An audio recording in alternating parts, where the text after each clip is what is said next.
This podcast is brought to you by Purposefully Different Productions and is proudly sponsored by Little Dish, makers of delicious fresh meals for kids that are an absolute lifesaver on busy days. I love these meals because they are different to other kids' meals out there. They include a variety of ingredients, lots of textures, and are made with little taste buds in mind. Before we get started on today's episode, here's a word from our friend Giovanna Fletcher. At Little Dish, we've spent years perfecting delicious, healthy, fresh meals guaranteed to be eaten by kids. Except when you sprinkle cheese on top instead of letting them do it, or if the little dish is served on the red plate or the yellow plate or the blue plate, or when you talk over them, or when they can't wear their ranger antlers because it's summer and they're in the loft, or on Mondays or on Tuesdays, Wednesdays, Thursdays, Fridays, Saturdays, and potentially even Sundays. Good luck and Godspeed. Little Dish. Healthy food kids love. Find us in the chill dial. Hello and welcome back to How to Feed with me, Charlotte Stirling-Reed, the parenting podcast that brings you reassurance, confidence and practical advice on feeding your baby, toddler and the whole family. Today we're diving into a topic that so many parents have asked about, feeding neurodivergent children. So whether your little one has autism, ADHD, sensory processing differences, or you're just navigating mealtimes that feel a little bit more complex, this episode is definitely for you. I'm joined by the brilliant Zoe Connor, a registered children's dietitian with years of NHS experience, who specialises in neurodivergent children and their families to help make food feel more accessible, less stressful, and really importantly, more enjoyable. We'll be talking about the unique ways that neurodivergent children experience food, the challenges that can come up, and the practical strategies you can try at home to support your child's nutrition and well-being. Zoe, it is such a pleasure to have you on the show today. Do you want to tell us just a little bit about yourself and your background and what you do? Yeah, well, thank you for inviting me. I'm Zoe Connor. I'm a dietitian by background. I've worked in the NHS for many years and also in overseas, and I've done lots of different things. But currently I juggle working in the NHS, seconded to a research post where I'm doing a PhD looking at feeding problems in autistic children. I've had a private practice for many years, which is a little bit on the back burner because I've got small children. But that sort of focuses on education around particularly autism and eating. Amazing. So I think for a lot of people who are listening here, they might not know much about this topic. You know, we're going to be talking today about, neurodivergence and conditions in children. Could you tell us a little bit about what we're actually talking about to set the scene? Yeah, so this term of neurodiversity came about maybe 30 years ago, and it sort of came out of autistic activists, and it's sort of a socio-political term that talks about, that's really trying to recognise that human beings have a diversity of different brains that see the world in different ways, and that's a great thing. And we need that because it would be a boring world if everyone was the same, but also, it takes different brains to look at things in different ways. And then neurodivergence is talking about the group of people that have brains that function differently to the prevalent norm. So we quite often talk about those as being neurotypical people. And the person that coined that term, who's an autistic activist, was very clear that it was a really wide term, that it includes dementia, psychiatric illness, trauma, as well as the conditions that the NHS tend to use it for. They've sort of co-opted it to be more medical and to be quite narrow. And some people use it just for autism. Some people use it for autism and ADHD. Some people include dyslexia, dyspraxia in there, Tourette's. And so depending on who you ask, it means different things. But neurodivergence really applies to maybe half the population. So, people have all different types of brains, and that's a great thing. And the neurodiversity movement is about seeing that as a great thing and trying to challenge the sort of prevalent norm as being the only okay. So yeah, it depends on who you ask. Okay, and so there's a bit of a spectrum, but it's also depending who you speak to. There might be slight different terminology or different definitions. Is that about right?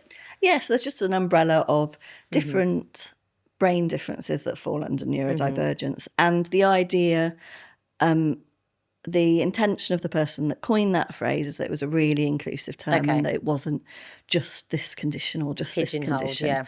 But more and more when you're talking about, when you read it on social media or even in NHS clinics, neurodivergence is really mainly focusing on autism and ADHD. And really those are the sort of neurodevelopmental differences, those sort of differences in children that occur from birth that tend to have some of the biggest impact on eating. That's what I was going to ask is, what are we looking at here? What is different in the brain of these?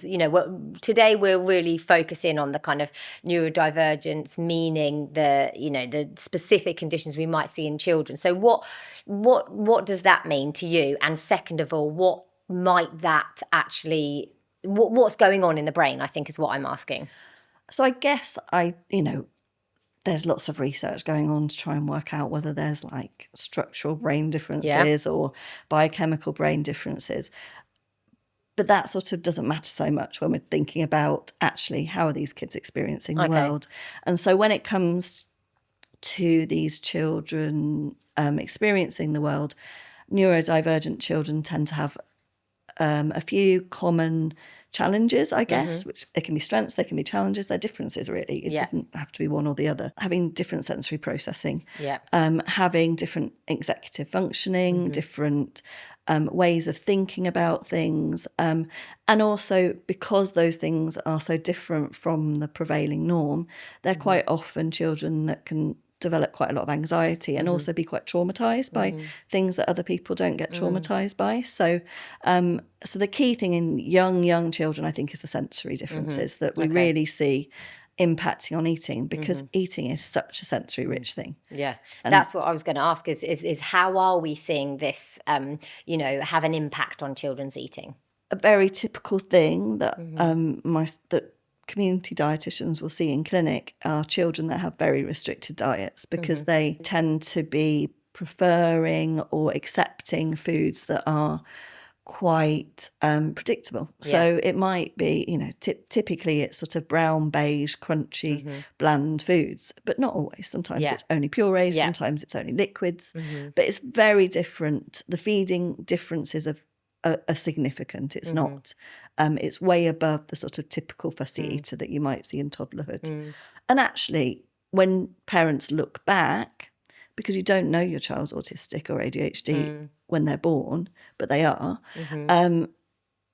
sometimes these are children that have really struggled with breastfeeding, really struggled with weaning, really struggled with progressing through different textures, and parents that have really struggled and have really felt quite undermined by typical advice maybe, and really really struggling with their confidence in feeding their own child.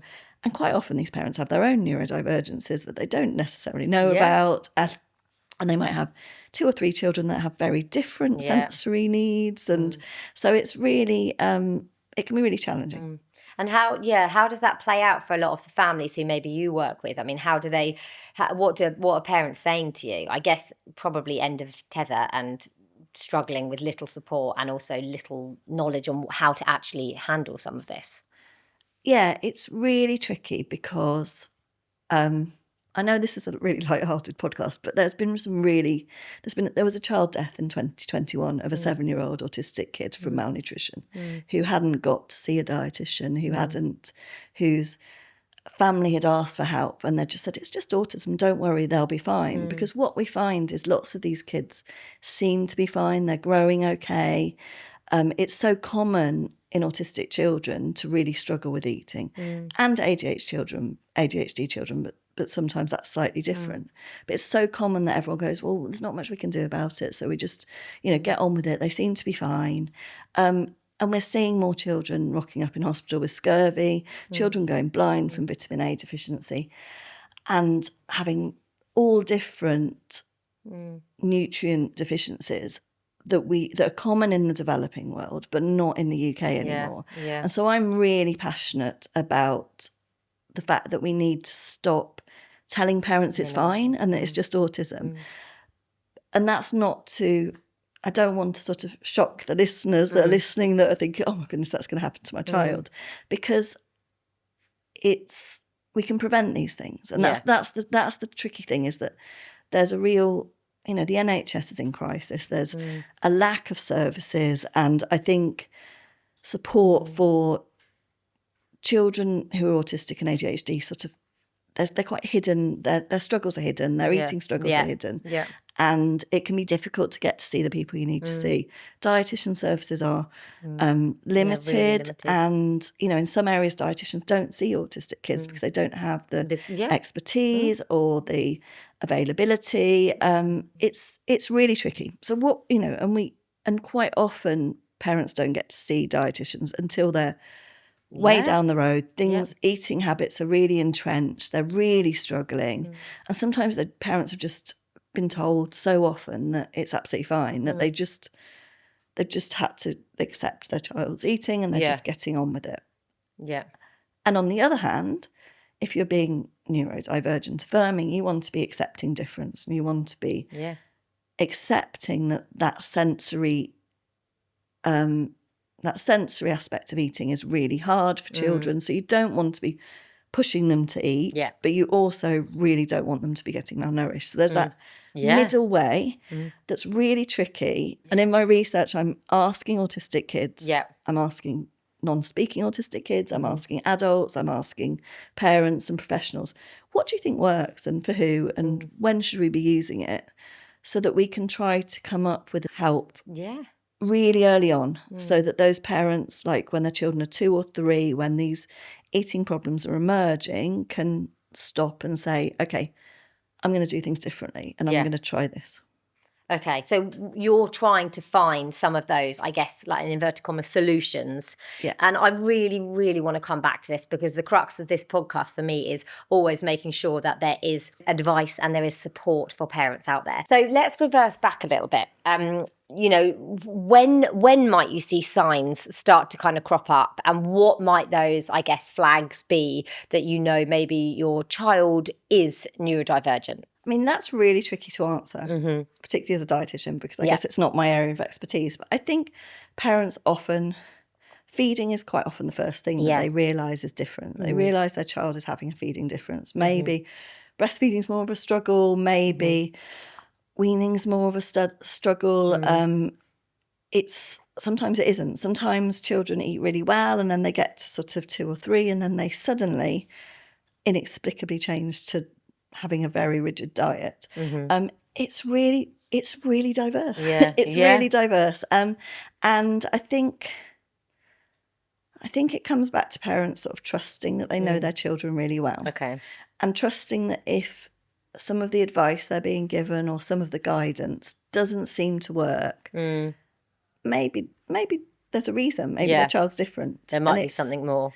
And it's tricky because we've got public health guidance, and we've got, as nutrition professionals, we've got a set of things that we talk about which are evidence-based. But a lot of that evidence has excluded autistic and ADHD kids because the researchers know that those children have eating differences.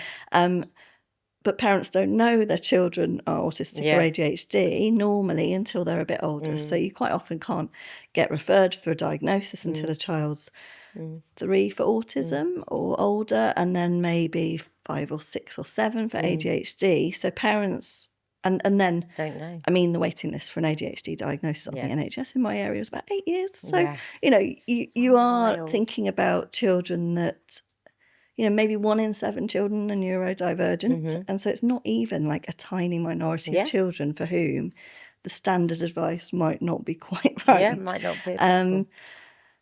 So we're really stuck between, I think as professionals, we all need to be putting our heads together to say, how can we reconcile this as public health messages, so that we're not saying to parents, your child won't starve themselves, just offer them the food and they'll eat it, because some children do, unfortunately. So I think it's nuanced, and it's what works. It's trying to work out messages that can work for everyone. And for me, the crux of it can be responsive parenting. So the government recommends being a responsive parent, getting to know your child, putting yourself in their shoes, trying to, be compassionate to them, to their needs. And I think where we go wrong is when we, if we aren't thinking that they might be neurodivergent, then we're assuming that, oh, this food, why aren't they eating it? Yeah.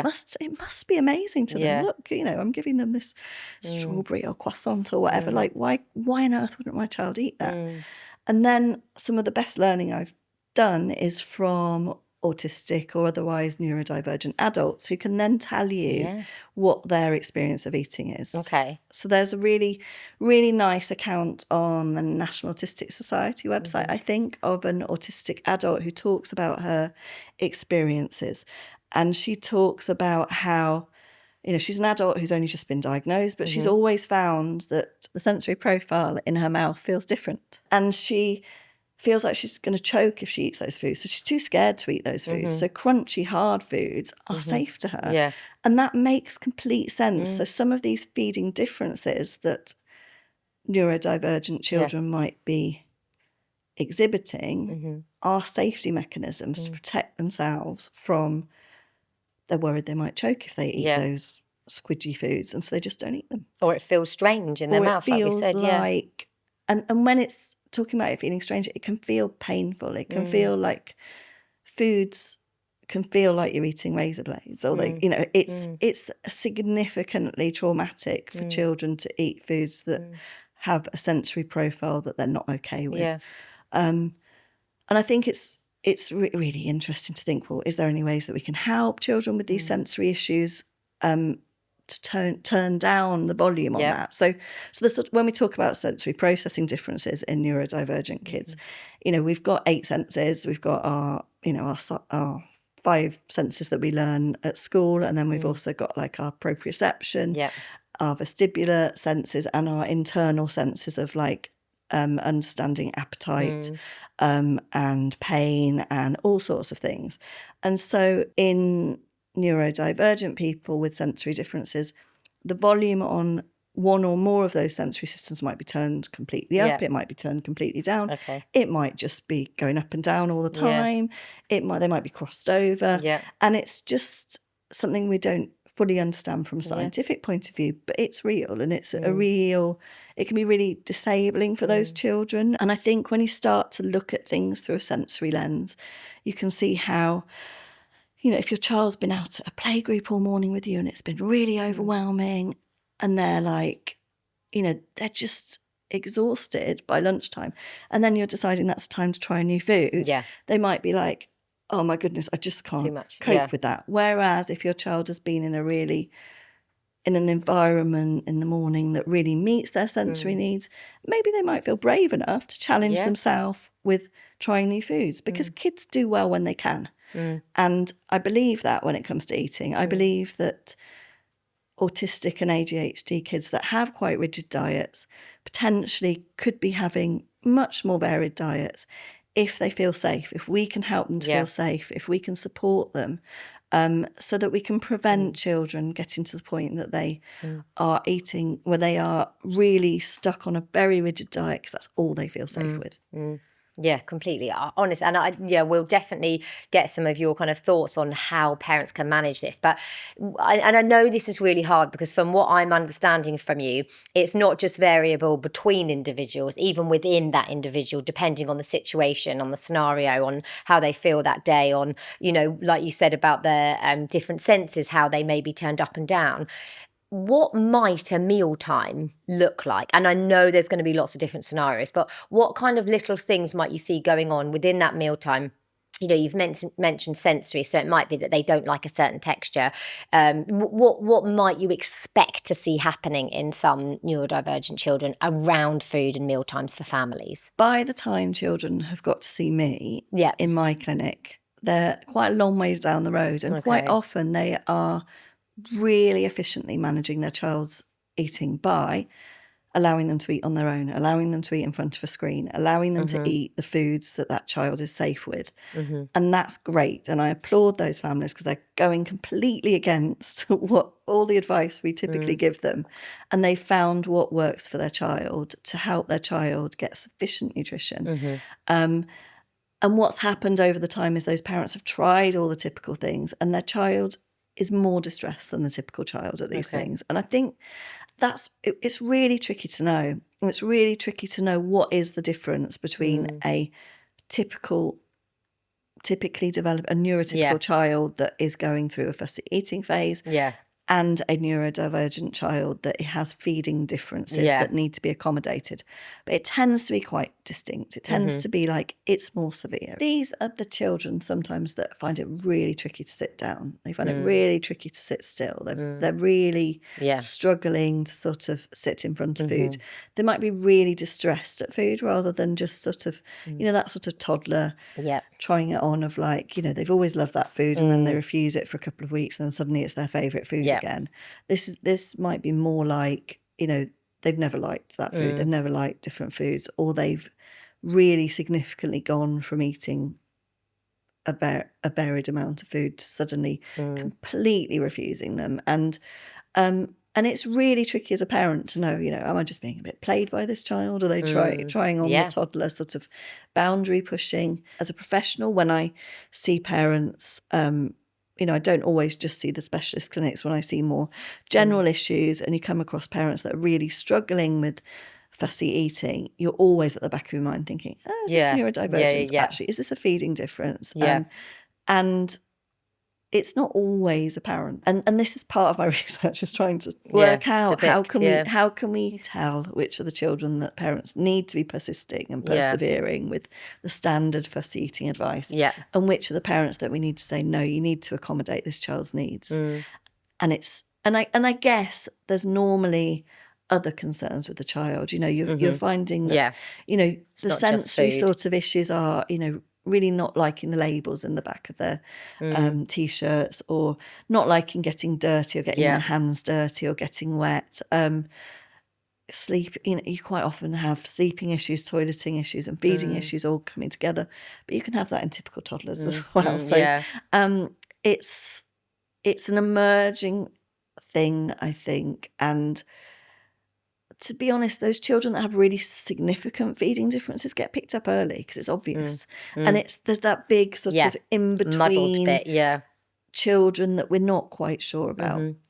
So I'd be looking out for, I'd be trusting your gut as a parent. Is this child compared, you don't want to compare your kids to your friends' kids or to other people's kids, but are they significantly struggling? If they go to nursery or to childcare, quite often they'll be able to pick out. They'll quite often be flagging, okay, we're seeing, this isn't really working for this child the way that it would for the other children. So other nurseries and nannies and things can be quite useful sometimes to sort of say, okay, I think this is a little bit over and above. So would you say, if I was to say, for example, it might be that all of a sudden they've become quite extreme with which foods they won't have, even though they accept them, and those foods don't necessarily come back 2 weeks later. They might be quite sensory sensitive, so they might not like textures, and that might not just be around the dinner table.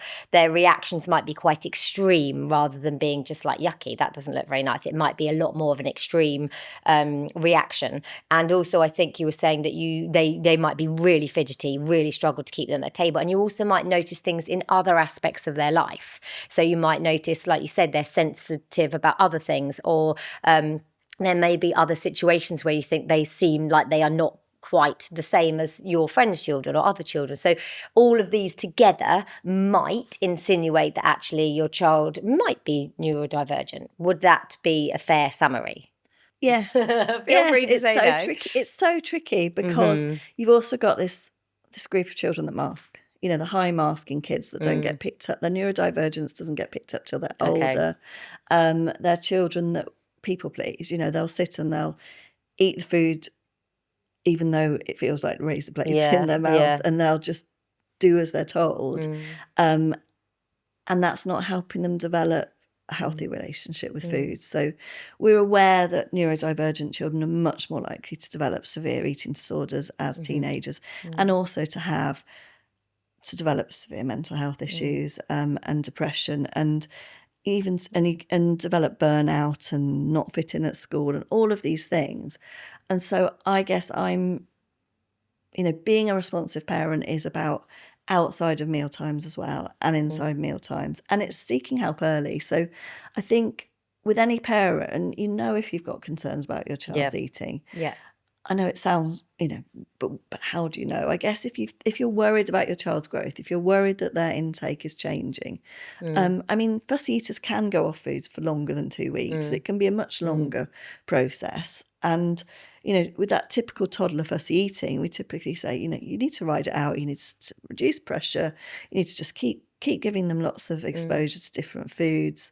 And then, it might take a while for them to grow out of it, but they'll grow out of it quicker if you're just being a bit chilled about it. Yeah, yeah. And it doesn't necessarily have to be that much different for neurodivergent I was children. going to ask that. What is the difference in this kind of advice? Yeah. But if you're seeing that your child really seems distressed by things, adult neurodivergent people will say they can eat so much better in front of a screen. Like, how many of us sit and scroll through a screen when we're eating, and it's sort of, distracting us from things. And we're very, as nutrition professionals and all of us that talk about feeding are like, oh no, we don't want distractions, we don't want screens, we want them to be socialising and learning about the food. And you just have to be responsive to your child. You have to think, is this a time, they've come home from school and they're absolutely exhausted, they've had a really tricky day. Is this a time for them to be socialising and learning about food? Or is this a time that they really need to switch off? Just chill. And allowing that to happen. And it's tricky because it goes against the sort of middle class sensibilities of this is what we want our children to be doing. But we embrace screens, and we embrace distractions, and we embrace difference. And whether that might be sitting in front of a telly, eating, whether it might be eating different foods at different times, we try to be neurodivergent, affirming with those children that we're sure that they've got, feeding difficulties and differences. But I'm still finding it really difficult to answer your question for those parents that are just at the beginning of this journey and they're not sure. Trust your gut, talk to your health visitor, talk to your GP, talk to your school nurse. Follow some neurodivergent people on socials to sort of understand how things might be different. And just, when you parent children that are neurodivergent, you're often encouraged to use paceful parenting, so PACE, which is playful, accepting, curious, and empathic. I never know which one it is. And I think that can apply to all children. And I don't think part of being inclusive is maybe we can change our advice to be inclusive of all children and say we can be curious as to what's happening with your child. It could be typical toddler. It could be neurodivergence, and how, and we can start to think about, well, what is the difference? And can I ask, how do you address those? So, I think this is a really important part of what we're talking about now. How would you react to those two, neurotypical or neurodivergent? How do we respond when there is food refusal or feeding challenges? And how is that different between the kind of, I guess, two groups? I tend to be in the sort of group of people that think if somebody suspects neurodivergence, they're probably right. Most people who suspect but as in, what advice children, would you give to advice, parents? I would say, so it's this sort of pace, this being playful, accepting, curious, and empathic. Love that, it's like, playfulness around food, but not at mealtimes necessarily. Mealtimes may not be the time for any children that you're learning about new foods. If they're finding it a difficult environment to sit and be with other people and to keep themselves still, and there's all these unwritten social rules around meal times and eating that are really hard if you're neurodivergent. And so maybe meal times are the foods that the child is would always say have at least one food on offer that's a food that child will eat, even if you've got, like, if you're doing family servings and you've got different foods there, but there's a food that child, if that child will only eat chicken nuggets, there's chicken nuggets on the table along with the roast, or there's whatever, so that you've got, so that child feels safe and included, but they're getting some exposure to other foods. With other children, that isn't going to be okay. They're not going to tolerate being at the table with that other food. It's going to be too distressing for them. And again, that's where parents need to be accepting, curious, responsive, empathic. They need to be thinking, okay, this child is really telling me that they're not okay, and I need to listen to that, and I need to talk to professionals and say what's going on to sort of underlie that.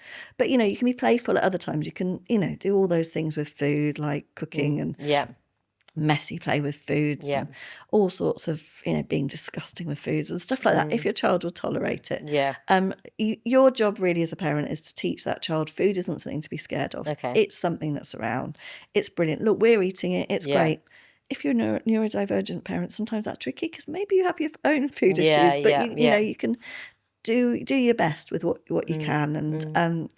And then, you know, so you're being playful around food, you're being accepting of your child's differences, you're being curious as to what's going on with eating, and you're being empathic towards that child, and you're not punishing them for not eating. You're not, you know, and sometimes rewards can be backhanded punishments. So you're just being very neutral around food. You're helping your children, whether they're neurodivergent or not, you're helping your children to learn that food is a pleasant thing. But with neurodivergent children, that might not override the fact that it actually isn't. and so, or some foods aren't. Yeah. And that's where being curious is, and trying to think, okay, so if my child really loves really predictable foods, what foods within the range of foods, you know, so children quite often eating sort of shop bought packaged foods, because a cookie is a cookie is a cookie, and it looks the same each time, and it tastes the same each time, and it has that crunch, predictable. You know, I mean, some autistic people say they're very different each time. You know, they'll you know, they can tell the difference. But you eat, you know, a delicious grape or a cherry or something, and it's going to taste different each time, and that's unpredictable, and that's scary if you're scared of foods. And so these children can sometimes naturally gravitate to those packaged foods that are more predictable. And sometimes they're foods that don't have great nutrient density. Sometimes they are. But it's trying to think, well, how can I accommodate that? How can I find foods that contain fruit and vegetables that are more predictable for my child? How can I, you know, accommodate this need for sameness while they're really stuck in this, I need things to be same. And, you know, and it's things like, I just try and think of like, well, what vegetables are a bit more predictable, like peas, they're round and they're green and they taste, I mean, maybe they taste the same. If I buy the same type, then they sometimes taste the same to me. You know, what fruit can be a bit more predictable. You know, maybe tinned fruit might be a bit more predictable than some of the shop bought ones. You try all the different things, and sometimes it's about challenging your own beliefs around what's good enough when it comes to eating. And particularly if you're somebody that has quite strong beliefs in the need to eat lots of variety and lots of fresh foods and things like that, that can be a huge challenge. And your anxiety around that can be really overwhelming, because you love your child and you want to show love by nourishing them in the way that, you know, all of the government guidance says is important. But what is important is, I think sometimes seeing that nutrition safety in children as a stepwise thing. And the most important thing is that they are getting vitamins and minerals and enough nutrition from whatever the source, whether it's shop-bought vitamin and mineral supplements, whether it's doctor-prescribed milk supplements. Sometimes, you know, sometimes it ends up in tube feeding with these children down the line when it's really severe. But if you're worried about your child's eating, then, and you're really not finding that you can get them to vary their diet in the way that all the ways that you're trying, then vitamin and mineral supplements can be a really good insurance policy to stop you feeling anxious about that. Seeing a dietitian or a nutrition professional that can analyse the diet and really talk you through it, and seeing if there's anything that you're particularly missing. Talking to the GP about, you know, constipation's a really big one that we see in neurodivergent children. You get constipated, you don't feel like eating, you eat less, you get more constipated. So children typically need medication to get out of that cycle. Is there underlying pain? Is there underlying other medical conditions that are causing it? Sometimes there's allergies and intolerances, not that often, but there is. So it's being curious. It's saying, okay, I think my child has rather than this being toddler fuss eating, I think it's a feeding difference. Talk to different professionals that can say, no, you're all right, just leave it, give it 6 months and come back.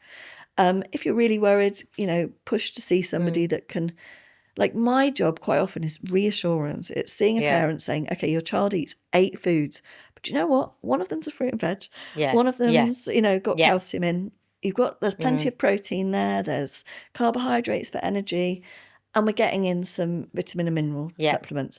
You're doing an amazing job. Exactly. Your child is at an age where this is going to be really tricky for them to sort of tackle, because there's loads going on. They've just started a new school. This is happening. This is happening. keep on doing everything you're doing, like low pressure, meeting their needs, being empathic to what they need. And, we'll try and get you onto a sort of feeding therapy program in a couple of years when things might really help. Or we'll try and get them onto a feeding therapy program now.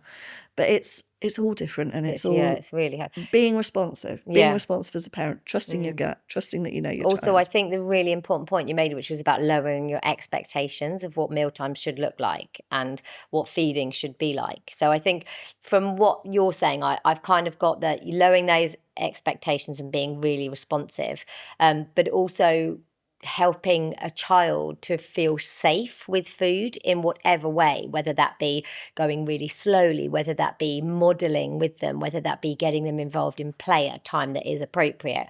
It sounds like these are some of the things that could be really helpful to improving the diet, but also the other element I'd say you're saying is also be curious, investigate, find out more, speak to people who really know what they're talking about. Again, would you say that's a bit of a summary? Brilliant, yeah, but very well concise, and I can say it. And I think the felt safety is a really key thing for me. Yeah. And it's a really key thing about the way I parent and the way that I, it's something that I've been learning more about in the last few years, like trauma and safety. And it's such a key thing. And it's felt safety outside meal times as well, because you know yourself, if you're really stressed about something, it's going to throw your appetite off. You might eat, you might crave sort of more calorific foods, or you might be really off your food.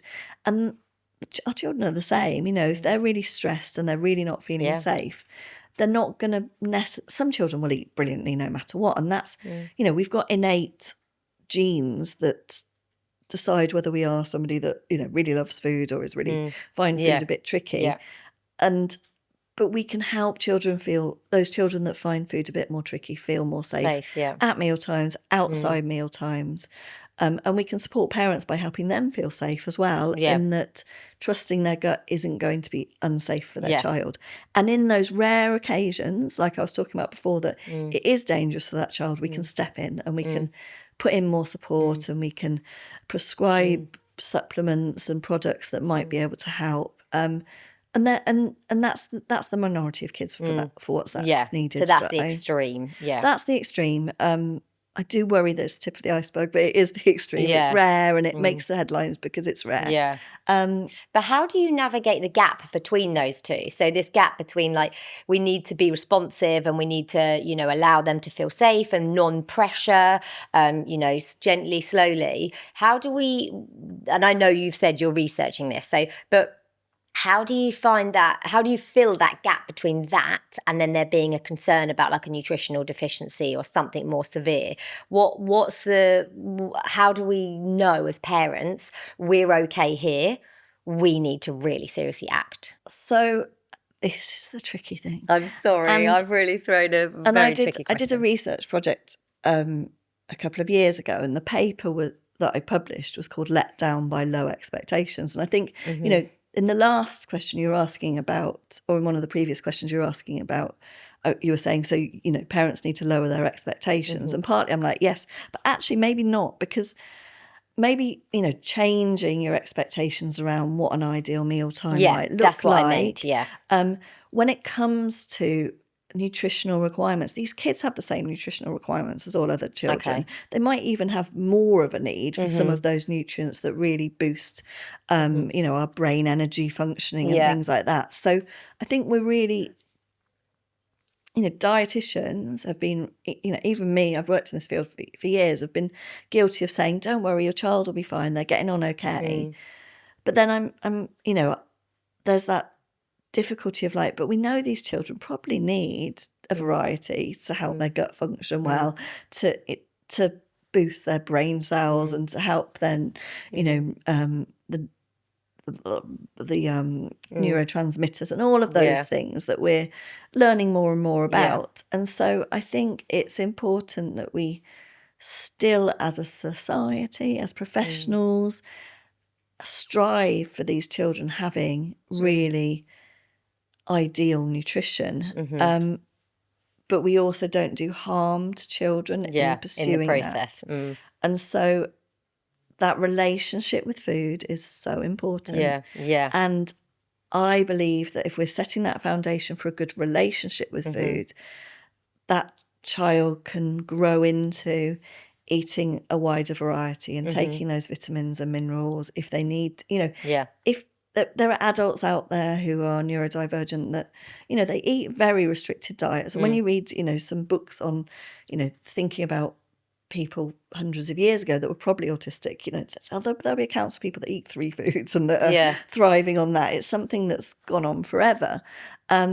But it's if those few foods are not from a variety of food groups, that you can run into trouble. Because I think, that is the thing, isn't it? It's how do parents navigate this? Because a lot of what I'm thinking about having this conversation is, it's, we're figuring it out. We're researching. There's not enough services.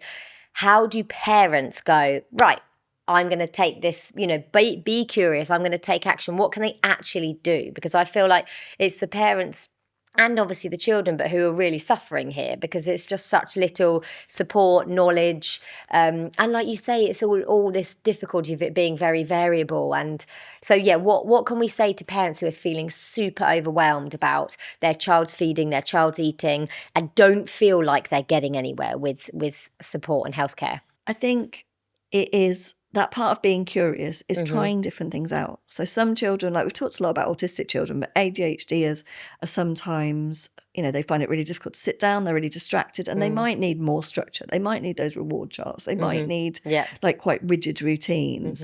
And some children need those rigid routines around food and eating and things to help them feel safe at food time.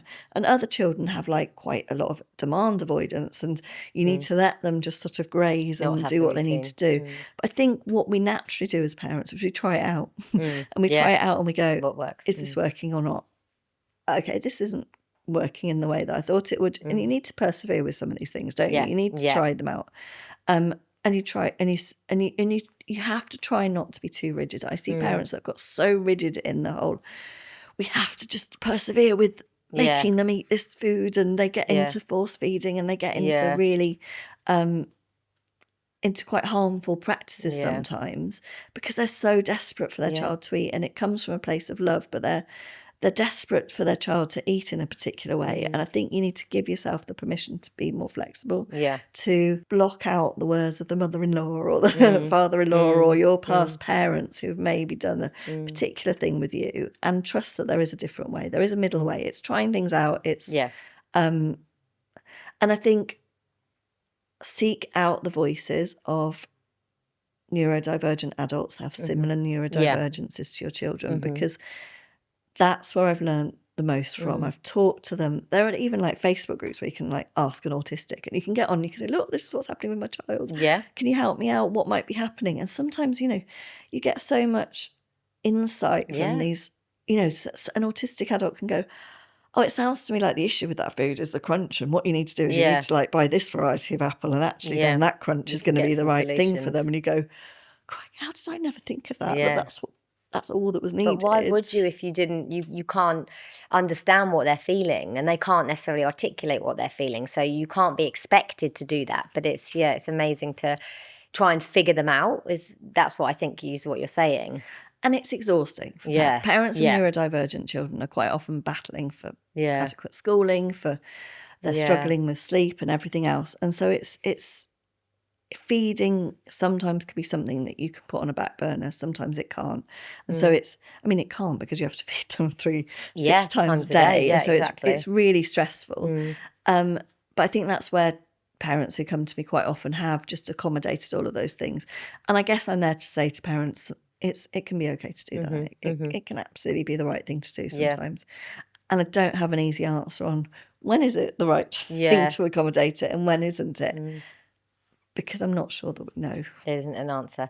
And in terms of the nutritional aspects, I just wanted to touch on that, because obviously, like you've talked about, children who are neurodivergent still have similar nutritional needs, but it might be much harder to get them. Again, how could we make a parent, and I know it's always going to be individual and that one-to-one appointment is going to be critical, but how could we help parents feel a little bit more confident about knowing my child has got a rounded diet and should be theoretically getting enough versus, okay, there probably is a problem here. We need to get more support or think about supplements or talk to a specialist. So it's easy to start with the things not to do. Mm-hmm. Don't hide things in foods. Okay, yeah. Don't hide vegetables in foods. Don't do all those Yeah. things.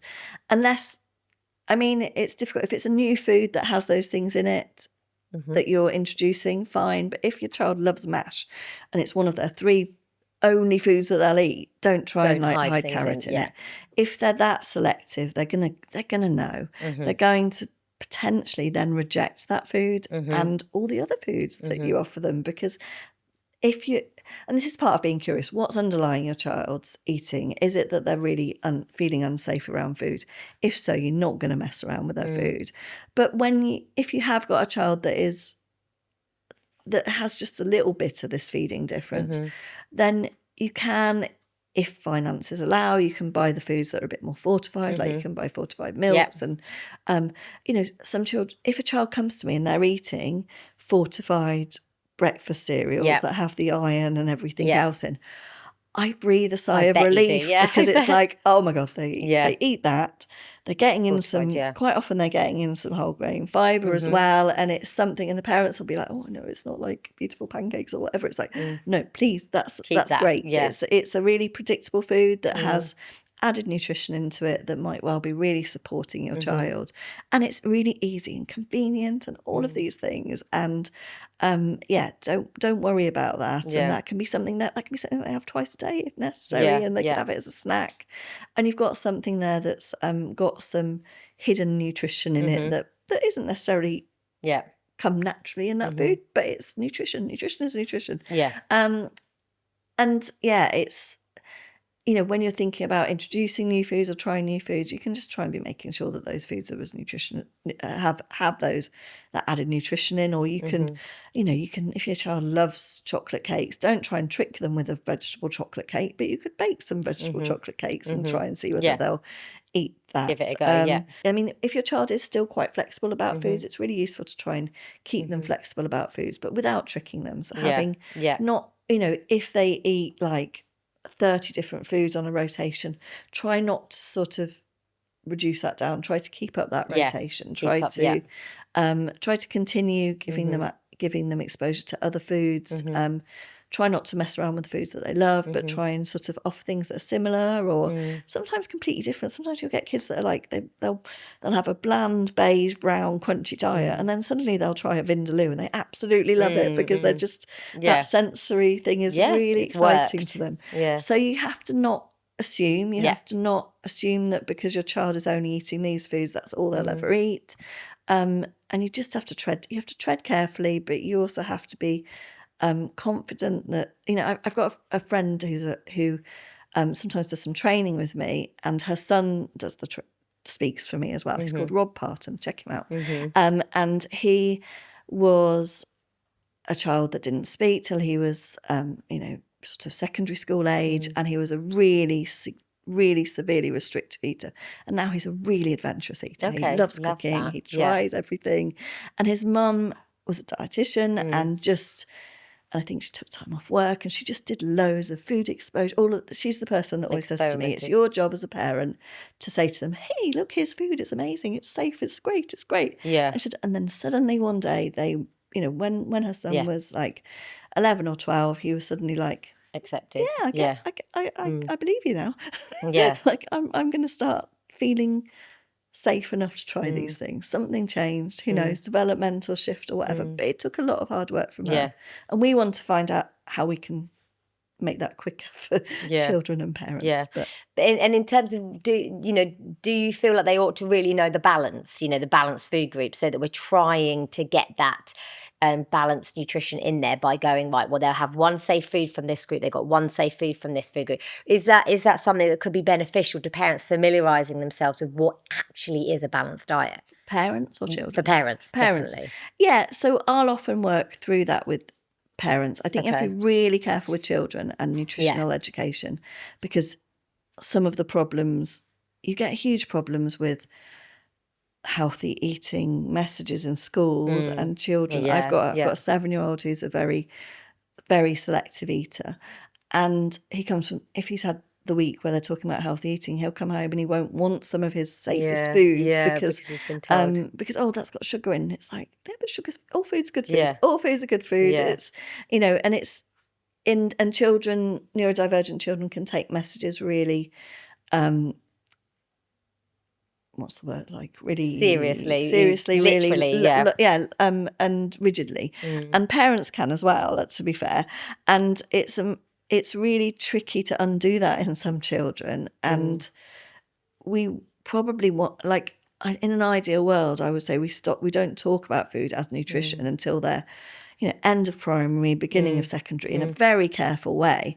But we talk about the sensory aspects of food. We talk about, this is a bit squishy and this is a bit splodgy and this is, and we celebrate food as this sensory experience rather than trying to break it down into being nutrition, good and bad, which we know is important. And that's why we trained in our professions. But it's too complex a message for kids, I think, it's complex for us as adults to balance all of that and make food choices. And it's difficult for children to challenge that rigid thought in their brain that the dentist or whoever in school has said sugar's bad. And then they're eating a food that contains sugar, even though it's got other nutrition. But for parents, yes, sometimes I'll use the sort of the Eat Well guide, whatever it's called now, with the different food groups in, and and sometimes I'll use it with older children as well. I'll say, like, can you tell me which foods your child eats or you eat that are in these different categories? And actually, if a child is eating one or two things in each of the different food groups, they might be okay. They're probably okay nutritionally. The sort of things, so we don't have a great sort of screening tool for when you need to be really concerned about nutrition. But some people will talk about eating less than 20 foods. Okay. Or not eating a food from a complete food group. So if your child eats absolutely no fruit or vegetables or potatoes, they are at risk of scurvy. Okay. But even crisps have some vitamin C in them. Even like fruity yogurts have some vitamin C in them. And so as a dietitian, I can sort of tease out that and say, okay, they're not getting the ideal amount of vitamin C, but we're not worrying that this child's going to be hospitalised with this. And the same, like if a child's eating nothing from the sort of meat, protein food, meats and alternative protein group, then actually a lot of the carbohydrate-rich foods contain protein. They're not protein-rich foods as we see them, but they contain protein, and the dairy foods contain protein. So, when you're looking at these things as a professional, you've got it in your mind about, well, what are they getting from each food group? But as a parent, if your child's getting something from each food group, even if the only fruit or veg that ever goes near them is peas and they have that every day, it's a veg, it's got some vitamin C in, brilliant. If they've not got anything from that group, talk to your GP, talk to your health visitor. But if it's got to the point that you're worried and you're thinking about those food groups, talk to your health visitor, talk to your school nurse, who should be able to go through that with you. And reassure you as a parent and make you feel safe so that you can help your child feel safe. All of this information is so fascinating. Could you give me a handful, I normally ask for just one, but I think we need more than one, of tips for any parent right now who has a neurodivergent child and is struggling with getting them to eat?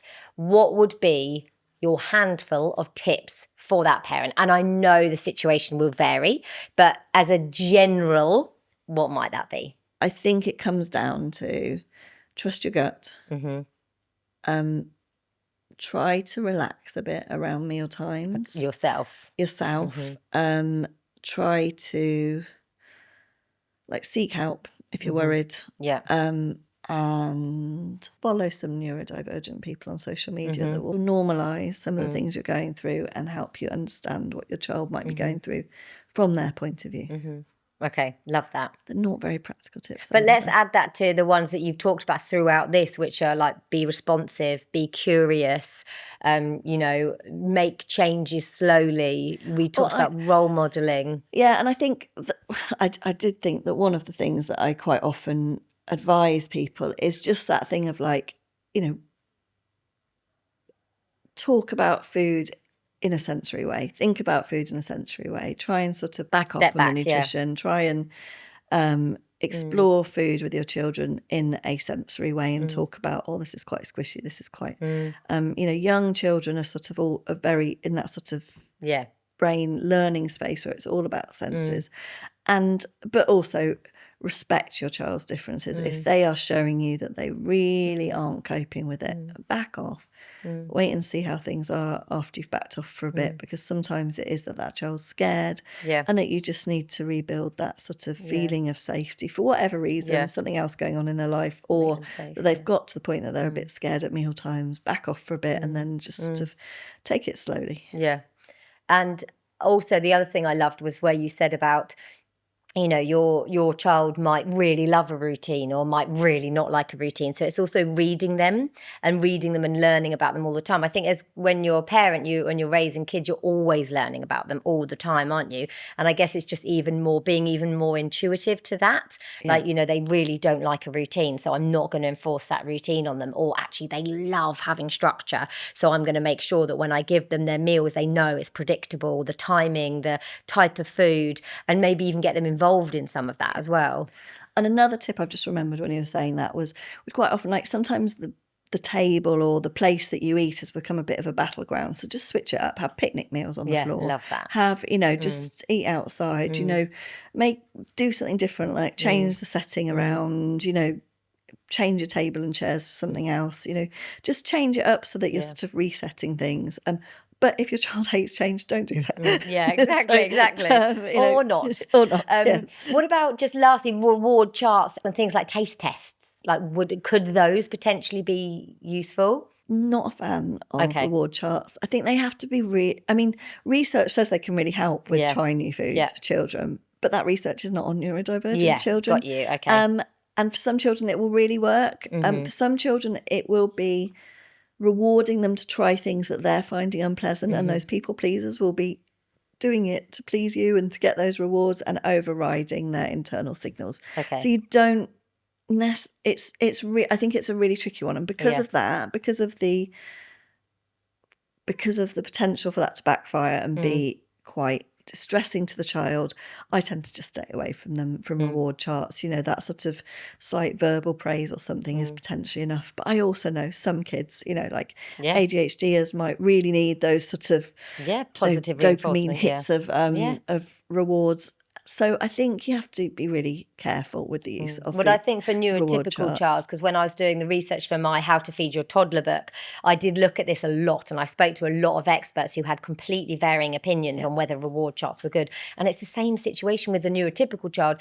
It depends. It depends on them, on their personality, on their character. Will it work for them? Like my son, it would work brilliantly for, because he loves that kind of gratification. My daughter, absolutely not. There's no coaxing her to do anything, and she doesn't care about a reward. So, And there's a huge art to it, isn't there? It's like, what exactly is the behaviour that you're rewarding? And you can get games, you can get like this, there's a lovely plate where it's sort of a game and you eat something from each thing. And I hang out in lots of sort of online spaces where parents talk about what works and what doesn't. And some parents will be like, try this plate, it's been a game changer for my child. And others will be like, oh my God, it just made things go backwards with my child. So reward charts, be careful. Be careful with what you're trying to reward, focus on one thing. Make sure it doesn't feel like a punishment if they're not doing them. But to be fair, I just tend to sort of stay away clear. A little bit. Okay. And what was the other thing you said? Taste tests, like, I guess what we're talking about is exploring food, aren't we? So like you talked about maybe outside of mealtimes doing a bit of exploring, whether that be, I don't know, cooking with food or painting with food. But also I was wondering about whether taste tests, because obviously sometimes it's that whole, once they've tried it, maybe they're more likely to accept it, but actually getting them to try it. What do you think about that? I mean, it might be seen as pressure, so... I'm trained in the SOS approach to feeding, which is a program developed in the US by a multidisciplinary team of experts that really helps children that have sensory issues or other sort of issues with food to feel a lot more comfortable with food. But they've developed a sort of steps to feeding, which is, I don't know, is it like 63 steps to feeding, which is to eating, which is, they've looked at the way in typical development children accept new foods, and they, first of all you sort of see it by sight, and then you get used to it by seeing it, and then you might get a whiff of it, a smell of it, and then you might touch it, and then you might you might taste it on your tongue and then you might finally eat it. And so trying to get a child that is nervous about a food to taste it is jumping up that. Okay, and got so you, yeah. Her approach, which, is amazing and is used in different forms in different places as well, is that there are steps towards that. So getting a child used to something by sight, getting them used to being around it, and that sort of being playful around food helps with that, because what happens is the child is getting used to seeing food that you're eating, that you're cooking with or whatever. They might be touching it and getting used to the touch of it. They might be getting used to the smell of it.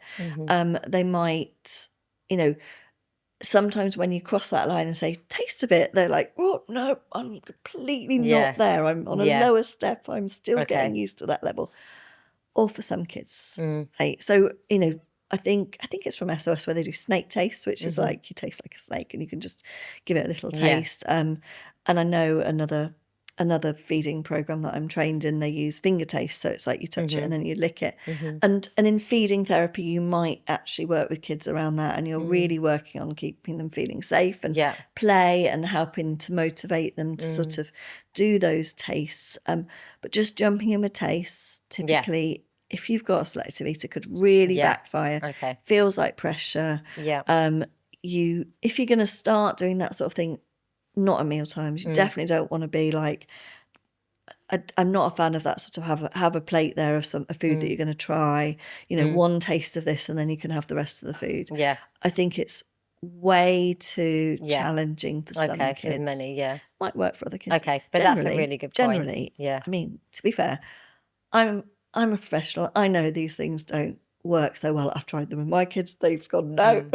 I've then realised I need to take a step back. My 7-year-old son's at the age where he's coming out of that sensory way of thinking about the world to more of a scientific way.